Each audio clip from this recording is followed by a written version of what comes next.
안녕하세요, 강한문석입니다. 오늘은 해외 축구 7경기를 준비해 왔고요. 일단은 아프리카 네이션스 컵이 4경기나 이제 포함이 되어 있는데 저도 잘 모릅니다. 솔직히 말씀드리면은 저도 이 팀들에 대한 어떤 전술적인 부분이나 최근에의 경기력 이런 게 데이터가 없어요. 경기를 왜냐면 보지 않았으니까. 사실 그래서 분석을 하기 전에는 거의 뭐 여러분들과 보시는 분들과 똑같이 이제 무지한 상태였고 좀 찾아보려고 많이 노력을 했는데 아무래도 좀 이쪽 대륙에서밖에 관심도가 크지가 않아요. 이 대회 자체가 아프리카에서는 이제 굉장히 큰 대회고 막 한데 외부에서는 좀 관심이 적고 그러다 보니까 데이터도 좀 찾기 어려웠어요. 그리고 더군다나 국가대표 경기니까 더군다나 그런 부분이 있었고 그래가지고 일단은 뭐 가지고 있는 데이터로 해가지고 분석은 하는데 경기를 좀 이렇게 진행을 하면서 경기를 좀 봐야 될 것 같아요. 좀 이런 경기 보려니까 좀 토가 나오기도 하는데 솔직히 말씀드리면 저도 분석하는 입장에서 재미있는 경기는 보고 싶지 않거든요. 그래가지고 오늘 같은 경우에는 이제 가볍게 좀 짚으면서 넘어가고 점차 좀 분석의 퀄리티를 좀 높여가도록 하겠습니다. 오늘은 처음 하는 거니까 좀 보시는 분들도 그냥 참고 정도만 하세요. 세네갈 같은 경우에도 많이 분들이 아실 텐데 짐바브웨는 저는 잘 모릅니다. 이 국가는 뭐 옛날에 어, 옛날에 EPL에서 벤자니 와루와루인가? 뭐 옛날에 한 10몇 년 전에 뛰었던 선수 그 선수 때문에 처음 알게 된 나라인데 어쨌든 간에 양 팀의 전력 차는 극명해요. 세네갈 같은 경우에는 아직 네이션스컵에서 우승이 없고 지금 멤버들이 엄청나게 좋기 때문에 물론 이번 대회 자체가 우승 후보 전력 자체가 강한 나라들이 상당히 많아요. 그래가지고 이제 우승 후보들이 상당히 많은데 그 중에 하나로 꼽히는 어쨌든 팀입니다. 선수들을 뭐 기본적으로 말씀드리면은 짐바브웨는 거의 없어요. 빅클럽에서 뛰는 선수들이 거의 없고 세네갈 같은 경우에는 일단 빠지는 선수를 말씀드릴게요. 첼시의 이제 골키퍼 에드와르드 맨디가 이제 코로나로 빠지게 됐고 추가로 이제 나폴리의 수비수 빌드업도 좋고 수비도 좋고 쿨리발리 이 두 선수가 일단 오늘 경기 못 나오는 걸로 보입니다. 이게 추가로 뭐 디알로나 아니면 미드필더 쪽에 개의 파리에서 뛰는 좋은 미드필더 자원이 있고 뭐 부나사라 같은 이제 미네에서 뛰는 재능 있는 선수라든가 아니면 발로뚜레 AC 밀란 쪽에 이제 수비 쪽을 담당하는 여기에 뭐 볼로냐에서 뛰는 은바의 공격적인 부분을 또 담당할 수 있겠고 크페르 이제 핵심 미드필더인 쿠야테 이 선수도 좀 중요합니다. 여기에 이제 무슨 블라제디에 디아 얘 같은 경우 이제 비아레알에서 왔는데 상당히 이번 시즌 폼이 괜찮은 모습이고 그리고 사디오 마네 리버풀에서 뛰고 있고 뭐 이스마일라 사르 같은 경우도 와포드에서 좋은 공격적인 부분을 담당하고 있고 케이타 발데 칼리아리에서 이제 주앙 페드로와 같이 좋은 모습을 보여주고 있고 전체적으로 봤을 때 일단은 공격진이 굉장히 탄탄한 세네갈이라고 볼 수 있겠고 물론 이제 좀 장신의 타겟형이라고 보다는 좀 더 빠르고 테크니컬한 선수들이 좀 포진해 있어요. 여기에 이제 미드필더 자원들도 쿠야테 게에 충분히 안정적일 수 있는 자원들이고 수비 쪽도 크게 나빠 보이진 않습니다. 어쨌든 간에 근데 맨디라든가 쿨리발리가 빠진 부분이 있다. 이 정도의 세네갈의 전력이고 짐바브웨 같은 경우에는 지금 가뜩이나 상대적으로 전력 차이가 엄청나게 심한데 오늘 경기에 좀 빠지는 선수들도 있어요. 뭐 레스터에서 뛰는 선수들이라든가 아니면 나캄바 뭐 아스톤빌라의 이제 중요한 미드필더 자원이죠. 얘 같은 경우도 부상인가 코로나로 이 경기에 빠지게 됐고 추가로 뭐 잉글랜드에서 뛰는 선수들 위건 뭐 이런 데서 뛰는 선수들도 좀 빠집니다. 그렇게 돼가지고 이제 결장자들이 상당히 많아요. 가뜩이나 이제 전력적으로도 세네갈한테 약한데 좀 이제 주요 선수들도 결장한 선수들이 많기 때문에 이 경기는 제 생각에 세네갈이 무난하게 가져갈 만한 경기고 저는 마인까지도 또 해주지 않을까 싶습니다. 보통 전력 차이가 크면은 이제 아프리카 팀들끼리 붙으면 극복이 잘 안 되는 경우가 많더라고요. 좀 찾아보니까 그래서 마인까지도 괜찮아 보인다. 제가 볼 때는 이렇게 보입니다. 두 번째 모로코 대 가나. 이제 아프리카의 강호들끼리 만났고 빅매치입니다. 이 경기 같은 경우에는 모로코는 근데 전적이 미쳤어요 거의. 전력도 사실 강하긴 한데 전력 대비로 따졌어도 지금 전적이 상당히 좀 좋은 모습이고, 모로코 같은 경우에는 지금 암라벳, 피오렌티나의 이제 약간 주전 로테이션급 미드필더라고 볼 수 있고, 여기에 이제 와포드의 수비 쪽에 이제 좋은 모습 보여주고 있는 마시나, 그리고 세비야 선수가 좀 많더라고요. 부누나 뭐 엔네시리, 이 선수는 잘 아시겠죠, 공격적. 근데 엔네시리는 뭐 어느 정도 해줄지 모르겠어요. 부상 기간이 너무 길었어가지고 그런 부분에 이슈는 있고, 뭐 하다디, 그리고 하키미, 좀 측면 수비 쪽에서 또 좋은 모습 보여줄 수 있겠고, 아마 공격적으로 좀 쓰지 않을까 싶은데, 하키미는 어쨌든 뭐 요런 선수들이 지금 모로코에 있는 상황이고요. 특히나 모로코는 근데 전체적으로 이게 스쿼드를 쫙 소집 명단을 봤을 때 강합니다. 확실히 강해요. 이 제가 소개시켜드린 선수들 외에도 빅클럽에서, 빅리그에서 뛰는 선수들이 상당히 많고, 뭐 프랑크푸르트에 뛰는 이제 바콕이라든가 이런 애들도 괜찮은 자원이거든요. 얘도 있고, 뭐 리그앙 쪽에서 뛰는 선수들도 있고, 전체적으로 전력이 좀 탄탄한 모습을 보여줍니다. 그나마 약한 게 제가 볼 때는 미드필더 쪽이 조금 아쉽긴 해요. 수비나 공격은 엄청 괜찮거든요. 근데 미드필더 쪽이 조금 아쉽긴 한데, 어쨌든 간에 상당히 이제 강한 모습이고, 가나 같은 경우에는 토마스 파티, 뭐 그리고 이제 조던 아에우, 크리스타 팰리스에서 뛰고 있고, 그리고 레스터 아마티, 수비 쪽과 이제 마요르카 바바, 중앙 미드필더에서 수미까지 볼 수 있는. 그러니까 전체적으로 이제 미드필더 쪽에 파티랑 바바가 나오겠고, 뭐 아마티가 수비 쪽에 들어가고 아예가 이제 공격을 진두지휘하는 형태가 될 걸로 보이는데, 쿠더스가 보니까 오늘 경기 못 뛸 걸로 보이더라고요. 이제 아약스에서 이제 상당히 이제 좋은, 뭐 미드필더에서 이제 앞선을, 최전방을 왔다 갔다 하는 자원인데, 오늘 경기 아무래도 못 나올 가능성이 있다 보니까 공격 쪽에서 아예우가 조금 외로울 수 있다. 어쨌든 바바나 파티 같은 경우에는 중앙에서의 좀 통제력이라든가 그런 부분에서는 뛰어난데, 앞선으로 이제 공격 전개 부분에서는 사실 쿠더스가 있는 게 훨씬 더 좀 유연할 수가 있어요. 그러니까 그런 부분에서 가나가 역습 위주의 경기를 좀 펼칠 가능성이 있어 보이고, 제 생각에 근데 이게 모로코가 쉽게 볼 만한 경기는 아닌 것 같아요. 어쨌든 토마스 파티가 최근에 폼이 엄청 좋았거든요. 아스날에서 마지막에 뛸 때.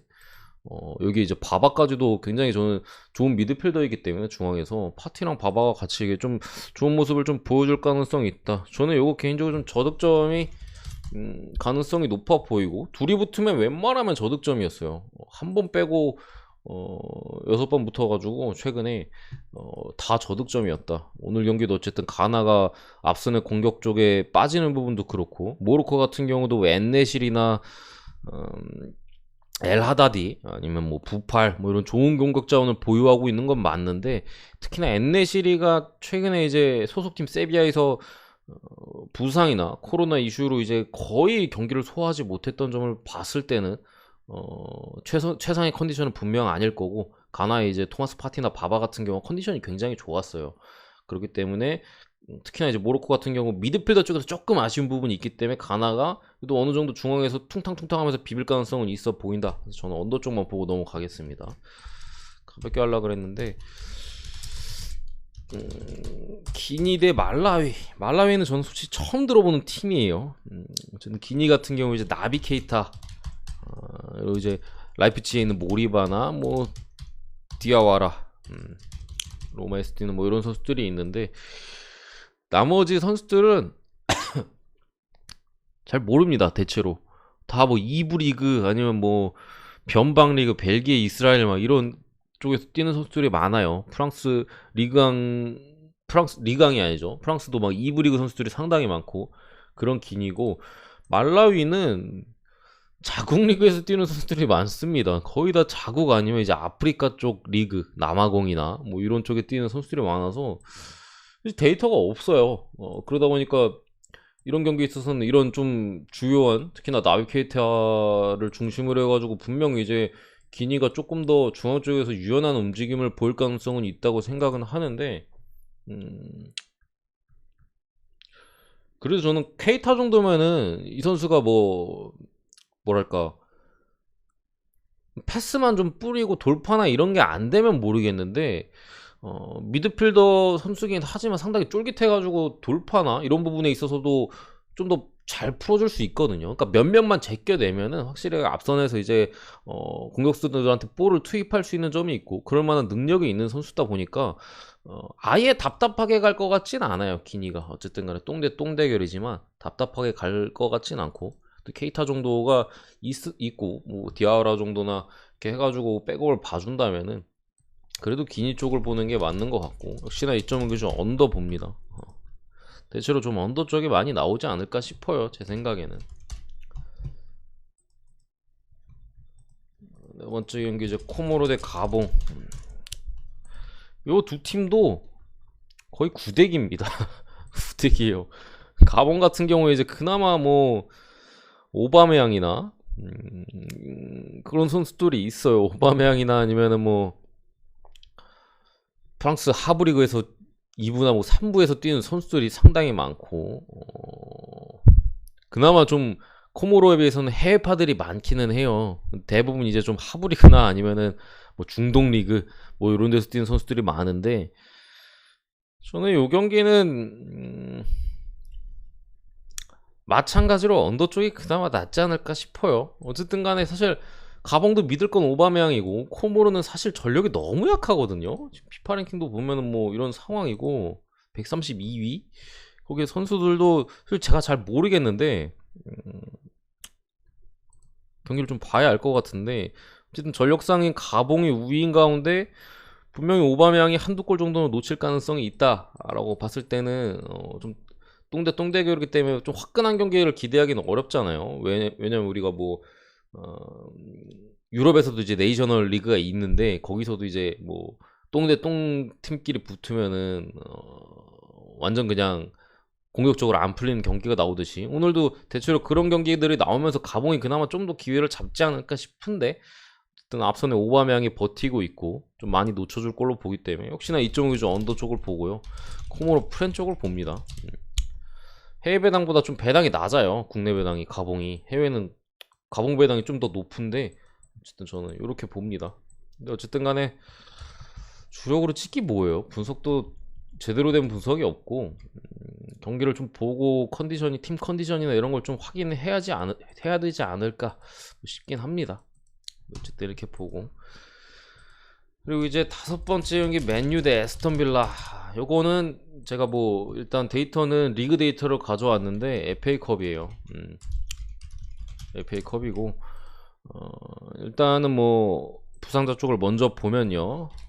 포그바와 바이가 못 나오는 걸 보이고 메가이어와 린델로프 수비 쪽에 이제 이 선수들이 맨유 쪽에 불투명인데 둘 다 뛸 가능성이 높아요. 그래가지고 일단은 지워보고요. 뛸 가능성이 높다 보이기 때문에 에스턴 빌라는 아까 말씀드렸죠. 나캄바가 부상이고 차출도 안 된 걸로 알고 있는데 아무튼 부상이에요. 못 나오고 이제 트라우레랑 트레제게가 마찬가지로 이제 네이션스 차출로 못 뛰고 이번에 데려온 쿠티뉴 여기 이제 애슐리 형이 불투명 사이즈입니다. 뛸 수 있을지 모르겠어요. 이 선수들 같은 경우에는 뭐 이런 상황인데 어쨌든 일정상으로 봤을 때 두 팀 다 꽤나 강력한 라인업을 좀 가져올 가능성이 있어 보여요. 그러니까 아예 뭐 로테이션을 돌릴 가능성은 제가 볼 때 크게 없어 보이고 에스턴 빌라도 어쨌든 감독이 제라던데 이거 맨유 OT 첫 원정이거든요. 그러니까 감독 커리어에 있어서 리버풀 선수였잖아요. 근데 OT 첫 원정이기 때문에 지금 일정상으로도 그렇고 꽤나 강력한 라인업을 에스턴 빌라는 들고 올 수 있겠고 맨유는 살짝 로테이션이 들어갈 수 있어 보여요.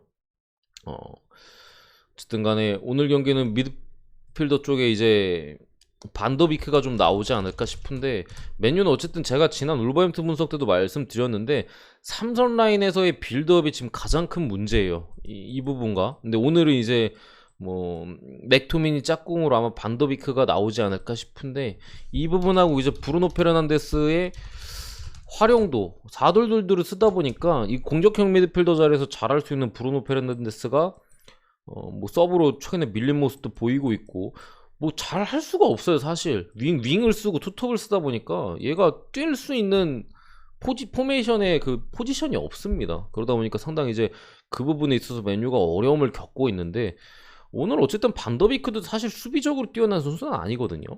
반더비크가 만약 3선에 나온다고 해도 빌드업적으로도 사실 제가 이 선수를 봤을 때는 뭐 움직임이나 오프 더 볼 움직임이나 이런 거 상당히 뛰어난데 뒤쪽에서 안정적인 빌드업을 해줄 스타일은 아니에요.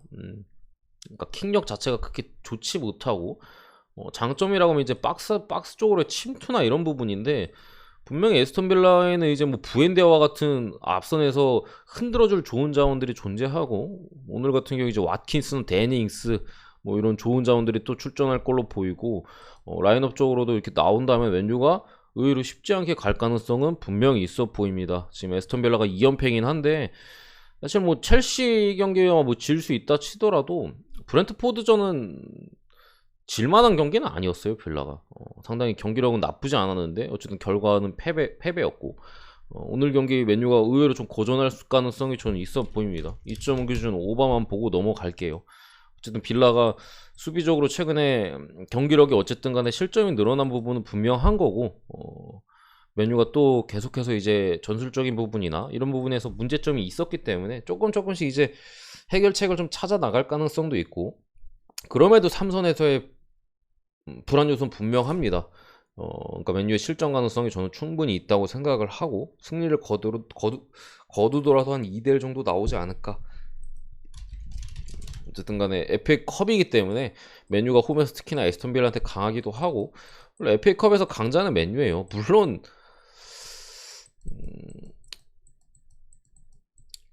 이번 시즌 아스날은 바로 떨어졌어요. 아스날 맨유가 FA컵에서 엄청 강하거든요. 근데 아스날은 귀신같이 바로 떨어졌는데, 맨유도 뭔가 같이 떨어질 것 같은 느낌이 있어가지고 사실 오바만 가져올려다가 어쨌든 간에 또 올라가 주지 않을까 이렇게 봅니다.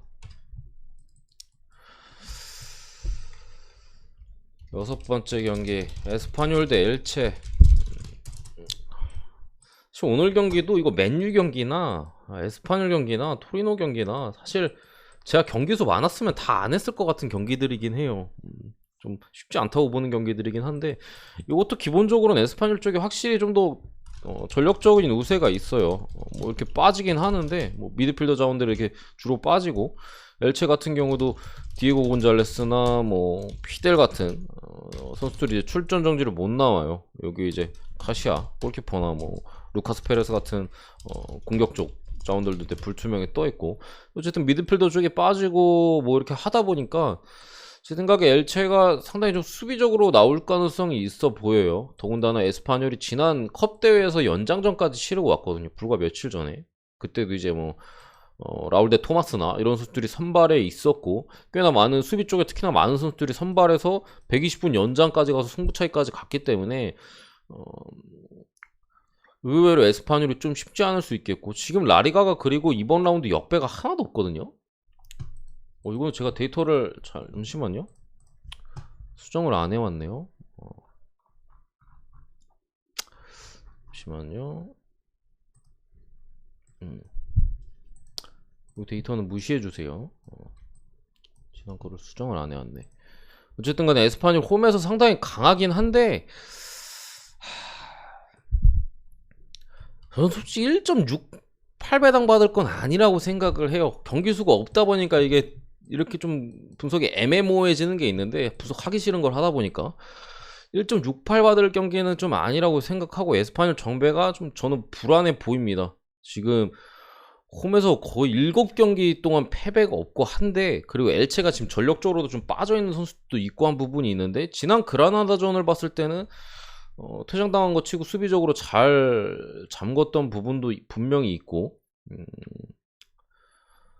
저는 이 경기는 어노바 쪽으로 좀 돌리는 게 어떨지 않을까 싶어요. 어쨌든 엘체가 수비적으로 나온다면은 에스파뇰도 지난 경기 이제 컵 대회에서의 좀 체력적인 문제, 결국에 이제 미드필더 쪽에 뭐 엘체가 피델이 빠졌고 하다 보니까 아무래도 에스파뇰이 조금 더 주도권을 잡고 그럴 가능성이 높아요. 그런 상황에서 이제 엘체가 좀 더 잠그면서 한 골 싸움으로 가지 않을까라고 보는데, 말씀드렸듯이 경기수가 많았으면은 배팅도 안 하고 분석도 안 했을 경기이긴 합니다. 솔직히 말씀드리면은. 어렵다. 토리노 대 피오렌티나의 경기인데 이 경기가 이제 연기됐다가 오늘 이제 치러지죠. 토리노 같은 경우 이제 벨로티, 베르디, 아이나 뭐 이런 공격 쪽의 자원들과 수비 쪽에 아이나까지 이렇게 빠지는 상황이고, 피오렌티나는 암라벳이 네이션스로 이제 빠졌고, 소틸 공격 쪽에 빠져 있고, 뭐 베나시 뭐 이런 선수들이 지금 빠져 있는 상황인데, 결국에는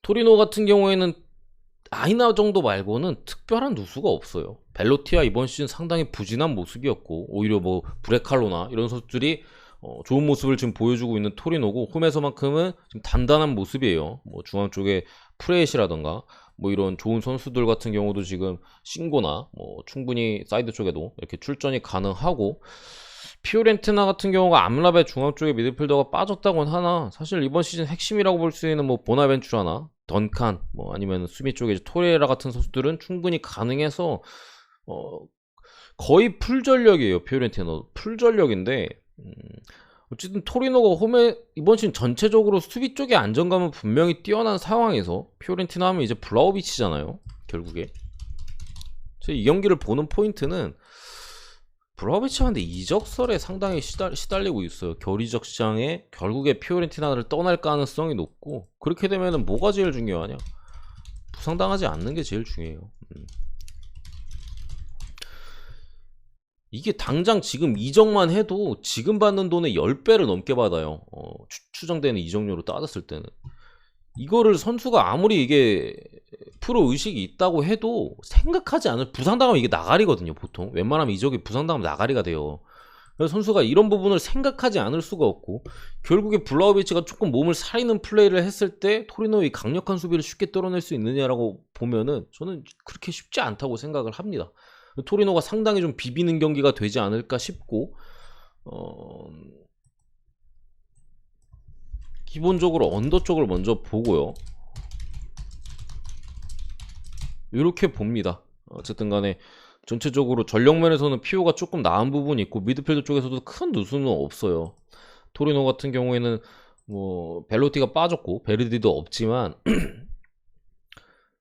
쉽게 말씀드리면은 없어도 주전 라인업에서는 뭐 큰 문제가 없는데, 뭐 사나브리아 있고 뭐 이래가지고 큰 문제는 없지만, 어쨌든 ben치 쪽에 그럼 또 문제가 생기잖아요. 이런 부분을 봤을 때 언더, 무승부, 그리고 승리를 따낸다면은 그나마 피오렌티나가 뭐 햄무 정도 이렇게 좀 나오지 않을까 좀 봅니다. 아무튼 간에 좀 쉽지 않은 경기고, 피오렌티나가 그리고 지금 2경기 연속 무승부거든요. 그래서 저는 3경기 연속 무승부도 나올 수도 있지 않을까 싶어요. 어쨌든 이렇게 보고 지금 분석하다 보니까 좀 8시 반에 올려드린다는데 시간이 좀 늦어졌는데 빠르게 마무리하고 영상 업로드 하도록 할게요. 제 분석은 여기까지고요. 구독과 좋아요 한 번씩 부탁드리고,